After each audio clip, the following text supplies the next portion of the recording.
Que Dieu soit loué. Le message de ce soir ne sera pas très différent de ce qui a été partagé le lundi. En soi, le lundi n'était que pour nous pousser à prier, n'était que pour nous pousser à chercher la face de Dieu. Mais ce soir encore, je me demandais qu'est-ce que je vais partager avec mes frères. Et j'étais en train de prier. Quand je finis de prier, j'ai ouvert ma Bible, je regardais mes notes et l'Esprit me saisissait à répéter et à revenir sur le même message qui a été donné dimanche, plutôt lundi. Le message disait la différence qu'il y avait entre Salomon et toutes les personnes de sa génération. Salomon était différent des enfants de son propre père, des enfants qui étaient nés d'ailleurs avant lui, des enfants qui étaient nés dans des liens de mariage qui étaient d'abord honorés aussi. Or, Salomon va sortir d'une alliance avec Bathsheba qui peut paraître une alliance faible. Mais donc Dieu accepte cette alliance-là après qu'il aille épouser cette femme. On va lire quelques versets. Après ces quelques versets, j'espère que l'Esprit de gloire va suffisamment m'inspirer afin de parler de la consécration, afin de parler de ce qui donne vraiment d'être différent, de ceux qui sont autour de toi. On va lire dans le livre de 2 Samuel, au chapitre 12. C'est là, en fait, notre texte de base.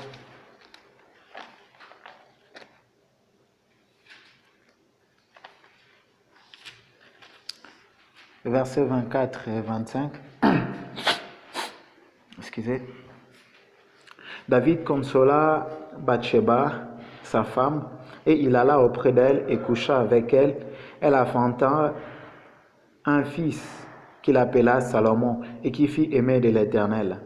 Il le remit entre les mains de Nathan le prophète.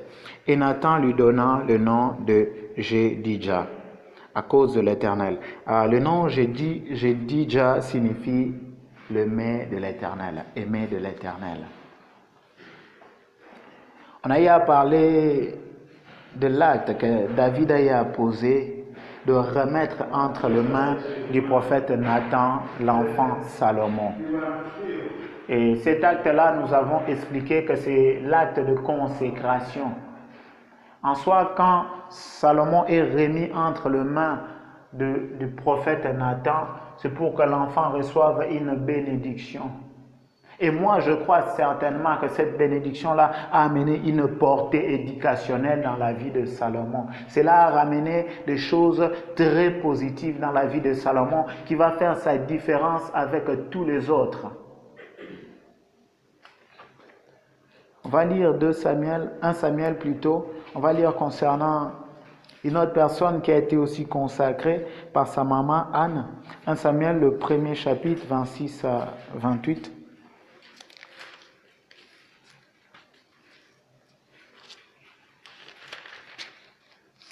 1 Samuel 26 à 28 nous dit ceci.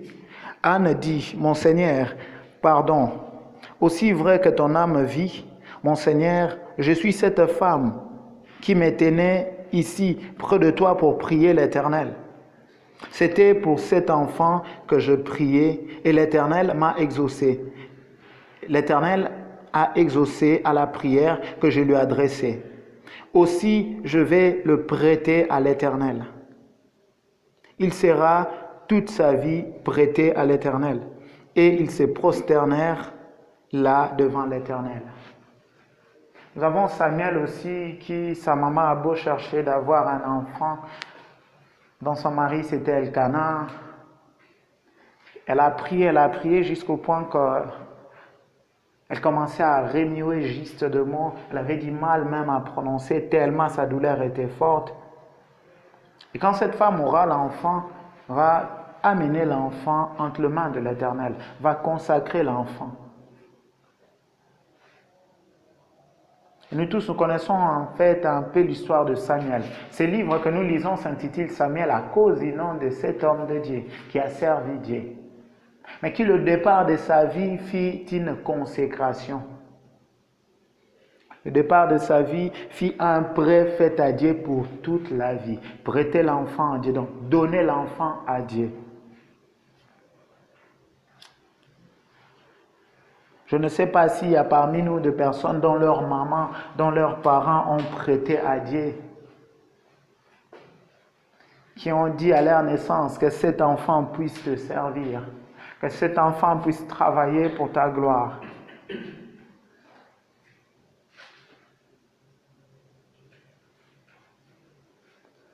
Dans chaque famille, Dieu s'est élevé une personne qu'il aime et qui cherche sa face, qui va ramener sa gloire au sein de la famille. Et ce soir, j'apprécierais que tu puisses être celui-là, que tu puisses être celui que Dieu a choisi. Vous savez, avec le temps, j'ai appris à comprendre que ceux dont Dieu éloigne de leur famille, c'est pour le façonner, afin de le ramener, pour amener la gloire de Dieu et la réussite au sein de la famille. J'ai appris à comprendre qu'en soi, si Dieu prend un homme et l'amène de loin, soit c'est pour amener toute la famille là où il est, soit c'est afin de revenir avec une gloire particulière, avec des diverses expériences qu'il doit vivre avec Dieu. En soi, les diverses expériences qu'on peut vivre avec Dieu, cela nous pousse à tisser une alliance. Cela nous pousse à tisser l'intimité avec Dieu. Cela nous pousse à avoir une relation profonde avec lui. Je crois que jusqu'à là, on n'a pas encore commencé, c'est juste l'introduction. Je vais lire le reste de versets que j'ai avec moi. Je lis dans le livre de 1 Chronique 28, je lis le verset 20. Je vais aussi lire 1 Chronique, chapitre 29, le premier verset.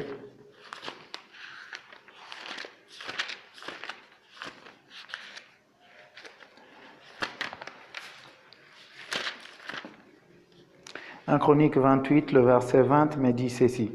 David dit à Salomon son fils, « Fortifie-toi, prends courage et agis, ne crains point et ne t'effraie point, car l'Éternel Dieu, mon Dieu, sera avec toi. Et il ne te délaissera point, il ne t'abandonnera point, jusqu'à ce que tout l'ouvrage pour le service de la maison de l'Éternel s'achève. » Excusez. Le chapitre 29, au premier verset, il est écrit, « Le roi David dit à toute l'assemblée, mon fils Salomon, le seul que Dieu ait choisi, est jeune et d'un âge faible. Et l'ouvrage est considérable, car ce palais n'est pas pour un homme, mais c'est pour l'Éternel Dieu. » Je lis dans le livre de Jonas 1er, 14 à 16.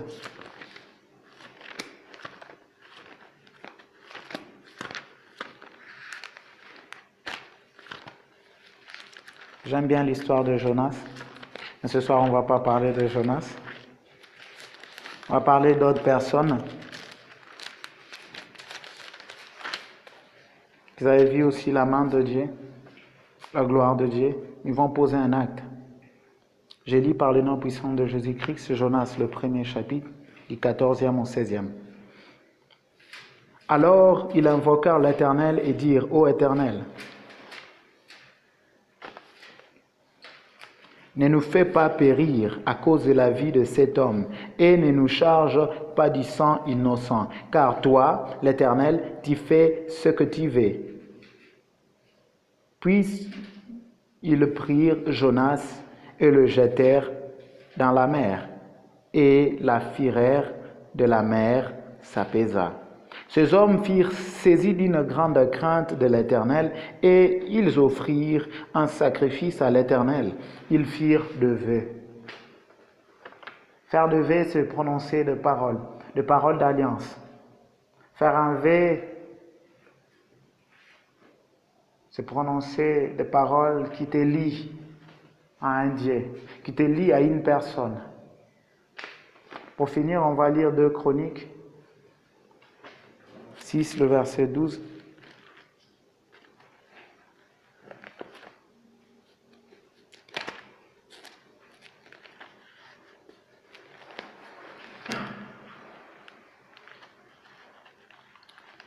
Deux Chroniques 6, le verset 12.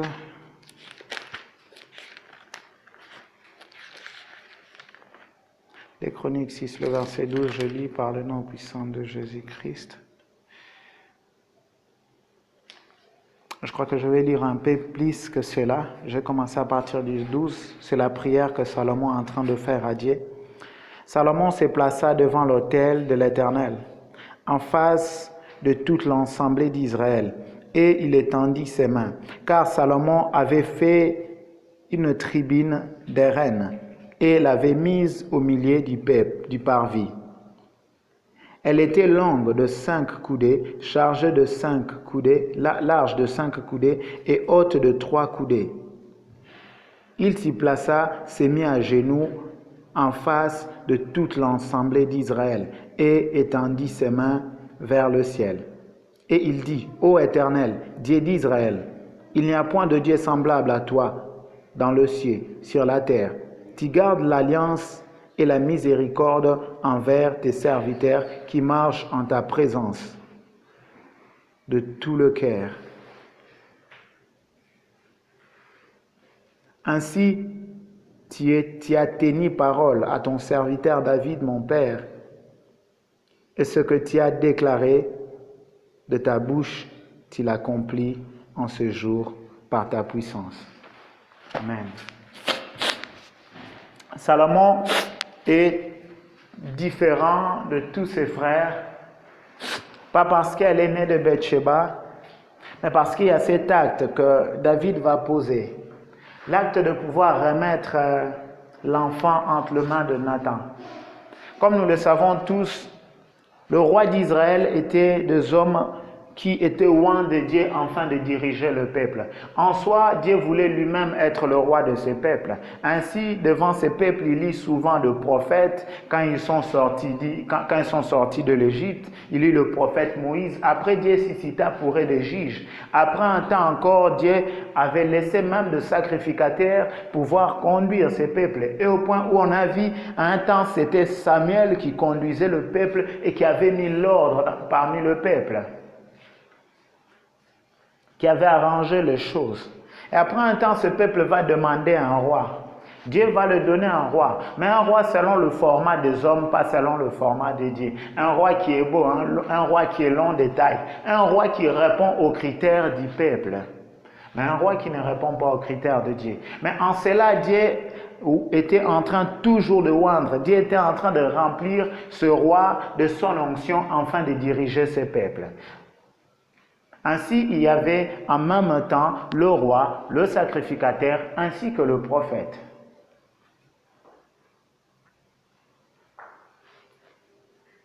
David, le père de Salomon, sera l'un des rois qui va tisser une forte intimité avec Dieu. Sera l'un des rois qui pouvait exercer, qui pouvait poser le même acte que le sacrificateur. David, il a mangé le pain consacré.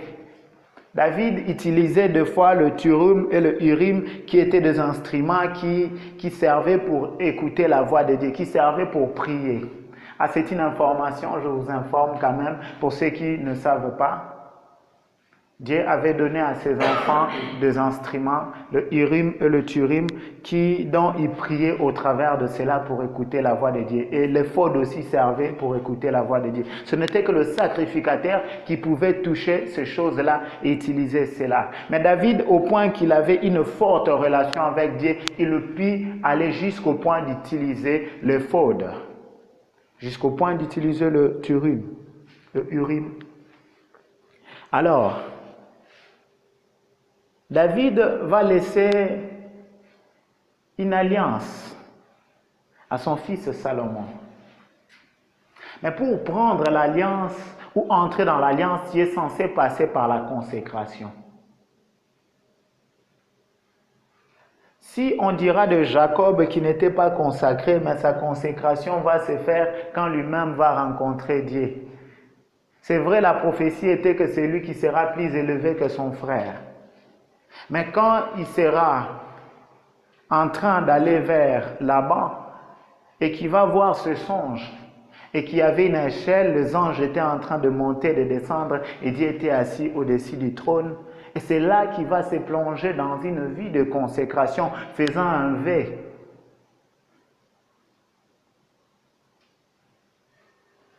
Une vie de consécration est toujours attachée à un V ou à deux V.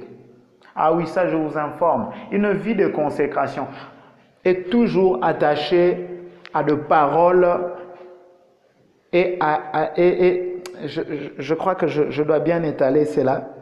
En soi, un V, ce n'est pas seulement de paroles que tu prononces. Un V, c'est un engagement que tu prends au devant de Dieu sur ta conduite et des choses que tu vas faire avec lui. Amen. En soi, il n'y a pas d'alliance sans vœu. En soi, il n'y a pas de consécration sans alliance. Tu peux te consacrer, en tout cas, ça va être dans le vide. Il n'y aura pas de fondement. C'est suite à une alliance quelconque que tu as ou que tu veux tisser avec Dieu que tu entres dans la consécration. Et c'est la consécration qui te donne le moyen de répondre dans le vœu que tu as prononcé.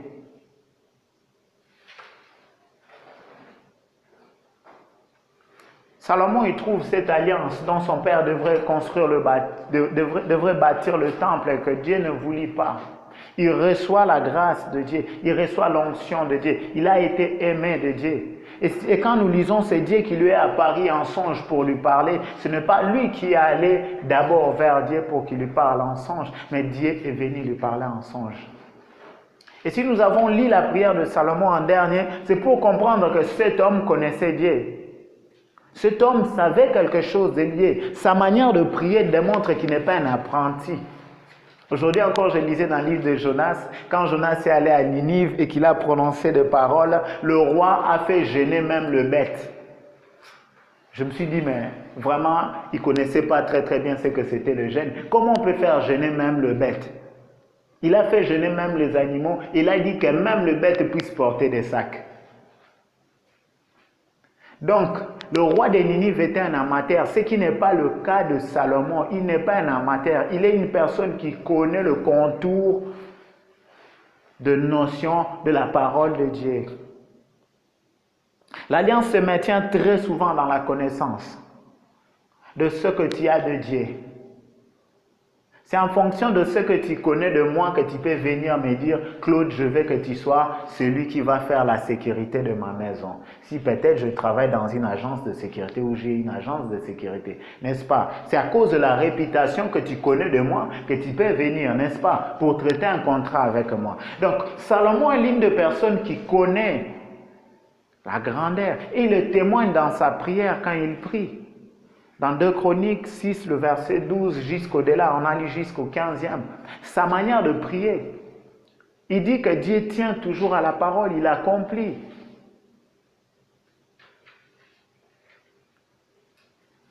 Ce qui fait la différence de Salomon avec tous ses frères, et c'est ce qui doit aussi faire ta différence avec la société actuelle autour de toi, avec toutes les personnes qui sont autour de toi. C'est le fait que tu puisses te consacrer à Dieu, sans oublier que la consécration à Dieu nécessite que tu aies une alliance avec lui. Et dans l'alliance, il y a de vœux qui sont prononcés, il y a de vœux qui sont soulevés. De vœux dans laquelle tu es appelé à vivre toute ta vie. Au moins que Dieu lui-même puisse dire maintenant arrête. Ce qui est merveilleux dans le vœu est que pour l'accomplir, nous ne sommes pas seuls à faire l'effort pour l'accomplir. Même Dieu lui-même, il entre en action pour que nous accomplissions le vœu que nous lui avons fait. Parce qu'il sait que l'homme est faible. Nous avons aussi lu en Chronique 29, le premier verset, dont David dit que Salomon, il est jeune, il est de jeune âge, il est d'un âge faible. C'est parce que ce n'est pas la maison d'un homme, c'est parce que c'est la maison de Dieu. Dieu veut toujours recevoir sa gloire. Ainsi, ne t'inquiète pas pour tes faiblesses. Ne t'inquiète pas pour te disant, oh non, je ne suis pas le premier de la famille. Oh non, notre famille, ce n'est pas une famille à beaucoup de moyens. Oh, dans notre famille, il n'y a pas de pasteur, il n'y a pas d'homme de Dieu élevé. Non. Dieu ne travaille pas avec une personne parce que dans sa famille, il y a une personne qui est élevée. Très souvent, notre Dieu choisit de personnes faibles afin que sa gloire soit manifestée, de sorte qu'il n'y ait pas de doute dans l'agissement et dans l'impact de sa main dans ta vie. Donc, cesse de t'inquiéter, ne mets pas de calcul dans ta tête. Oh, je suis faible, oh, je suis ceci, cela. Est-ce que je peux mener une vie de consécration? Est-ce que je peux donner mon cœur à Dieu totalement et vivre sa volonté? Parce qu'une vie de consécration donne un résultat, vivre la volonté de Dieu. Amen. Le Christ avait consacré sa vie à Dieu et ce qui fait qu'il n'a que vécu la volonté de Dieu. C'est la même chose avec Paul et les apôtres qui, quand ils ont connu le Christ, ils ont consacré leur vie à Dieu et ils ont fait la volonté de Dieu. Une petite information qui nous est aussi utile, sans la volonté de Dieu, ta vie ne sera jamais glorieuse. Tu seras semblable à un cymbale qui est en train de faire du bruit, mais qui ne donne pas un son raffiné pour égayer et mettre la joie dans le cœur de nombreux.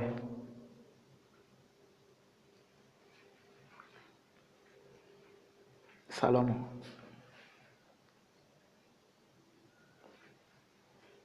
Ce soir, tu es appelé à te poser la question, ou peut-être appeler tes parents, les dire, qu'avez-vous dit à ma naissance?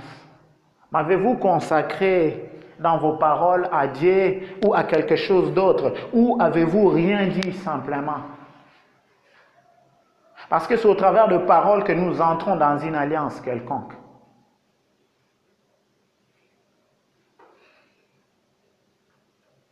Et si le Seigneur a voulu que nous puissions revenir sur ce message encore ce soir, vraiment c'est pour nous amener nous tous à se consacrer à Dieu. Vous savez, quand un homme est consacré à Dieu, il y a une différence. Sa manière de s'approcher à Dieu est différente. Sa manière de s'exprimer à Dieu est différente. Sa manière de se disponibiliser pour l'œuvre de Dieu est différente.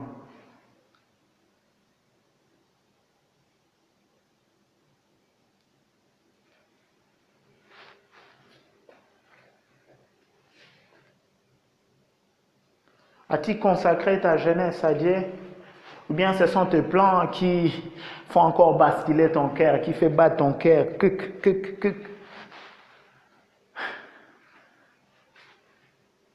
La notion de la paix est réellement dans la volonté de Dieu. J'apprécierais donner un témoignage. Il y a un temps, un jour, je me suis levé chez moi, ça date un peu de longtemps. Je me suis levé et le Seigneur m'a dit, prends soin de telle personne, je ferai de tes nuits comme le jour. J'avais compris que quand il y aura la crise, moi je ne souffrais pas de la crise. Effectivement, à chaque fois pour que je parvienne à répondre à ces V et à ces oui que j'avais dit à Dieu, oui je veux faire ce que tu m'as dit de faire, à chaque fois, quand je suis buté à faire cela, ce n'est pas toujours que j'ai le moyen avec moi, mais le Seigneur m'est béni au temps convenable pour que je puisse répondre à ces vœux-là. Je peux témoigner à 2 reprises, où une fois il m'est arrivé, la personne insiste, me dit, j'ai besoin d'argent, s'il te plaît, est-ce que tu peux m'aider? Voilà, je n'ai que besoin de 2000 roubles. Quand la personne finit de me demander, je me suis levé et l'esprit m'a dit, tu ne vas pas trouver. Je cherchais à aller emprunter. Je me suis dit, bon, ok, pour répondre à la personne que j'ai quand même cherché, comme l'esprit m'a déjà dit que je ne vais pas trouver, bon, je vais écouter les autres et venir lui dire que réellement je cherchais. Je me suis levé, je suis allé demander à 2-3 personnes et tout le monde m'a dit, je n'ai pas d'argent. Je suis rentré et j'ai écrit à la personne, voilà, je n'ai pas de l'argent carrément. Je même cherchais à emprunter. Et ce soir-là, je me suis agenouillé, j'ai dit à Dieu, tu m'as dit de pouvoir aider cette personne. Alors, maintenant, je n'ai pas l'argent. S'il te plaît, donne-moi de l'argent pour que je puisse aider cette personne-là, répondre à ses vœux. Vous savez, le lendemain, le Seigneur a béni et mon père m'a appelé. Il m'a dit, Claude, va à la banque, va prendre l'argent. Au lieu que je donne à la personne 2000 roubles, j'ai donné à la personne 6000 roubles. Tellement que j'étais content, tellement que j'étais joyeux de voir que la main de Dieu est en train d'agir.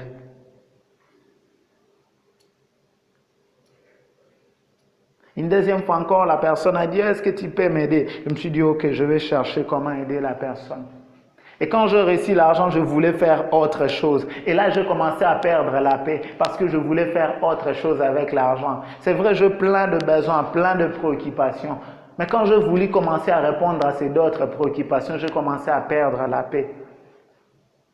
Je me suis arrangé, je suis allé vite chercher à donner à la personne l'argent. Et dès que je lui ai donné, j'ai retrouvé ma paix.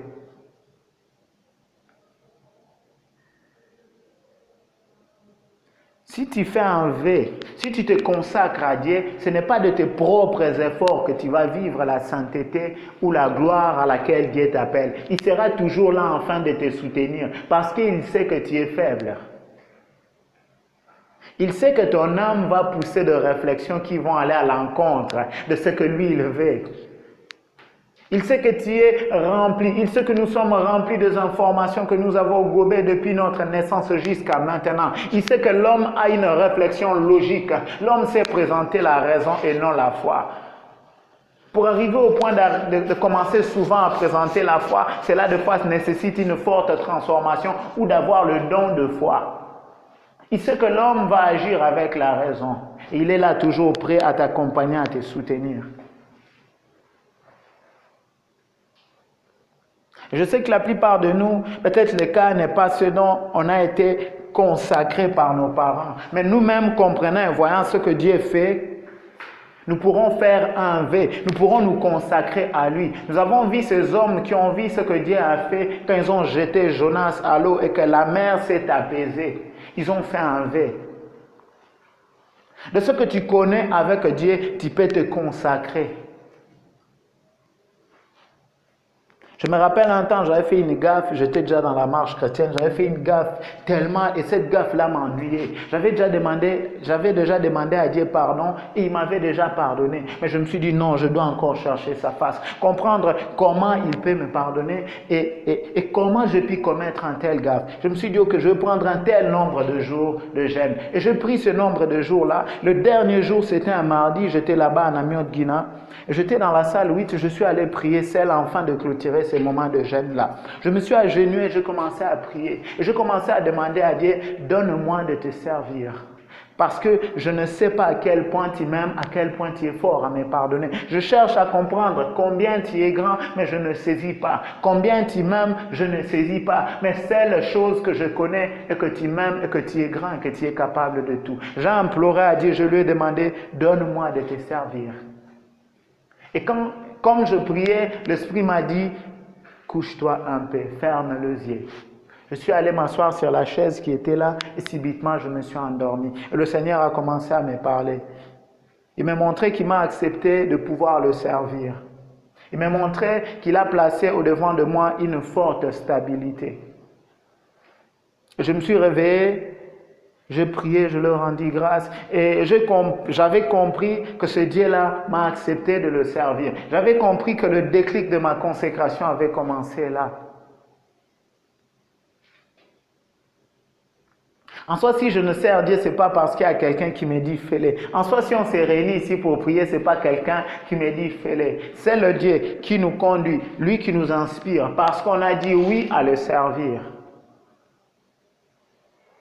Et ce soir, je vais t'inviter à te consacrer à Dieu, à te consacrer à vivre dans l'amour de Dieu, au travers d'une alliance. Et que ce soir, que tu puisses donner encore ta vie au Seigneur. C'est vrai, tu peux donner ta vie au Seigneur pour recevoir le salut. Ça, c'est une chose.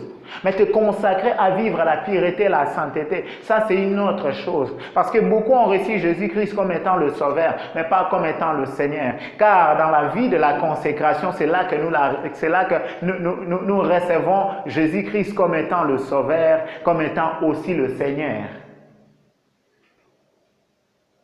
Ce n'est que quand tu te décides de se consacrer à lui que tu es prêt à écouter sa voix. Et que tu te bats à écouter sa voix. Vous savez, quand je prie, surtout quand je suis seul, et même des fois quand je suis ensemble avec des personnes, j'aime bien écouter la voix de Dieu. J'aime pas quitter la réunion sans pouvoir écouter intimement la voix de Dieu. J'aime pas quand je prie seul et que je prie seulement comme ça, je n'ai pas écouté quelque chose qui vient de la part de Dieu. Parce que je sais qu'à chaque fois qu'il me parle, ça me fortifie dans ma consécration. Parce que je sais qu'à chaque fois qu'il me parle, ça me fait grandir dans la foi. Parce que chaque parole de Dieu, c'est un réma. Et le réma signifie une révélation de Dieu. Donc, à chaque fois que Dieu se révèle à toi, plus tu as confiance en lui. C'est plus tu connais une personne, plus tu peux te confier à lui ou se méfier de lui. Et ce soir, je voudrais t'inviter à faire la différence entre toi et la génération qui est autour de toi. Ce soir, je voudrais t'inviter vraiment à prendre une décision ferme, de pouvoir te consacrer à ce Dieu-là. Peut-être qu'une autre fois, tu as prié, tu as dit, « Oh Seigneur, je me consacre à toi. » Je crains fort bien, peut-être que tu l'as fait qu'avec tes paroles, mais que tu n'as pas pu le faire avec ton cœur.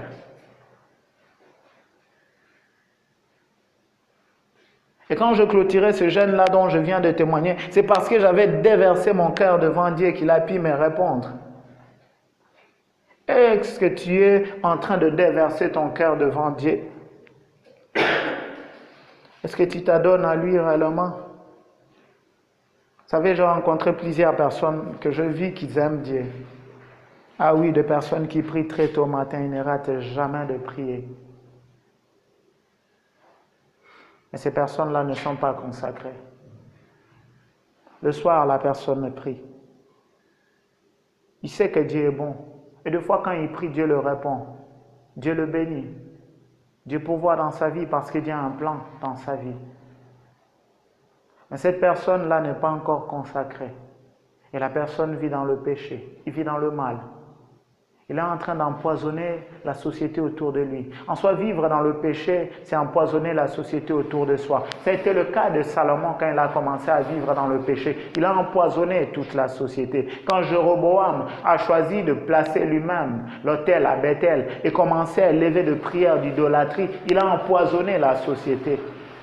En soi, vivre dans le péché, c'est empoisonner la société dans laquelle tu vis. Si tu te consacres, sache-le, que la consécration que tu vis va se répandre au sein de la société où tu vis. C'est comme l'eau qui coule dans un robinet et qui remplit le seau, ou bien si je pourrais dire un verre, si l'eau continue à couler, cette eau-là va se déverser sur la terre partout, tout autour. Si tu te consacres réellement à Dieu, tu vas affecter la société autour de toi. Des hommes se sentiront jugés à te voir simplement passer en cours de route.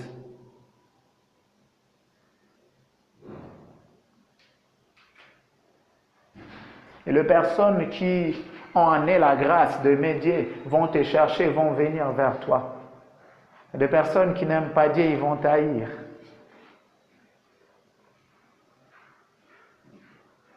Et ce soir, nous sommes appelés à comprendre que si nous ne nous consacrons pas, si nous ne nous donnons pas à Dieu, avec nos cœurs d'une manière totale, oubliant tout ce que nous avons à faire, oubliant, mes frères, je dois être vrai avec vous.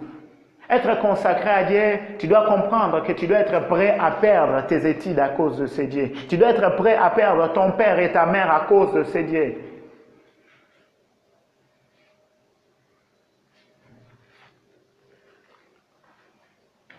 Vous savez, ces choses sont des réalités. Se consacrer à Dieu, tu dois être prêt à faire des voyages que tu n'aimes pas. Te consacrer à Dieu, c'est être prêt à te lever à des heures que tu n'aimes pas pour prier. Que je peux encore me rappeler de moments où l'Esprit te réveille à 3 heures moins et te dit « prie pour une telle personne ». Le moment où tu pries pour une autre personne, l'Esprit te dit le même sujet de prière que tu pries pour cette personne, prie cela pour cette personne.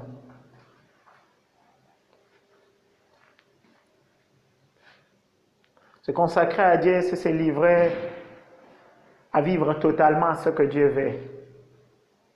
Cesse de résister avec ce Dieu qui t'a sauvé, qui t'a appelé. Si tu es encelé, c'est parce que tu es convaincu que Dieu t'aime et que tu l'aimes aussi. Cesse de faire traîner tes pas en arrière. Consacre-toi à Dieu. Donne ton cœur totalement. Que ta chair ne soit pas ce qui va t'attirer toujours en arrière.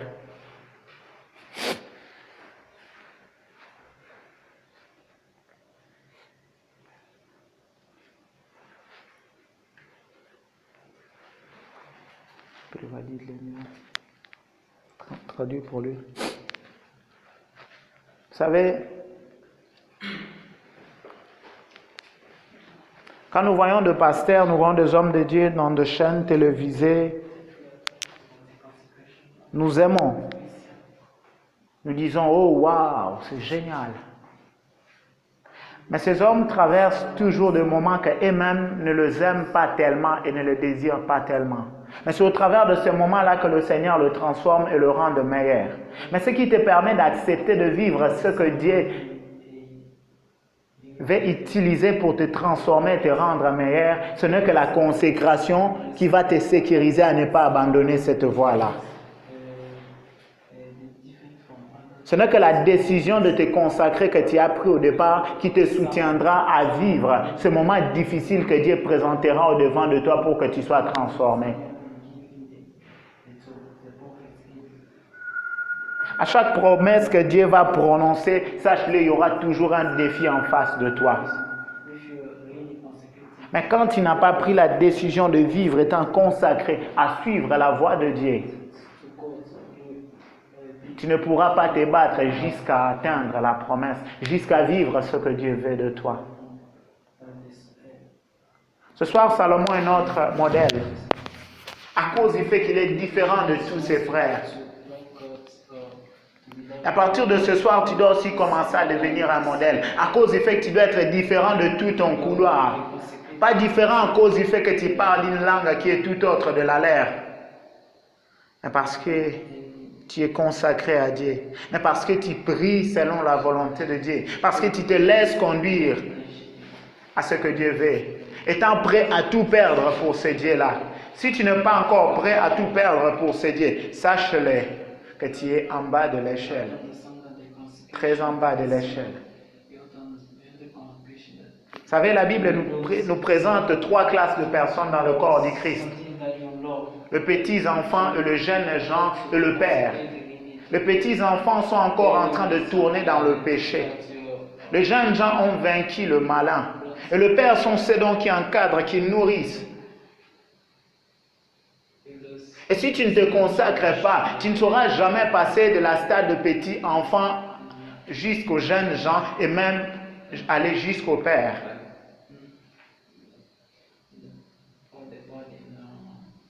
Et c'est Jean qui nous parle de ça. Dans le livre de 1 Jean, le chapitre 2, ainsi que le touch dans le chapitre 2, à partir du verset 15, 12, 13, 14, tout cela est écrit. Il nous parle de jeunes gens, de petits-enfants et le Père. Où en est-il? 1 Jean, le chapitre 2. Certainement, on ne va pas lire, on va prier.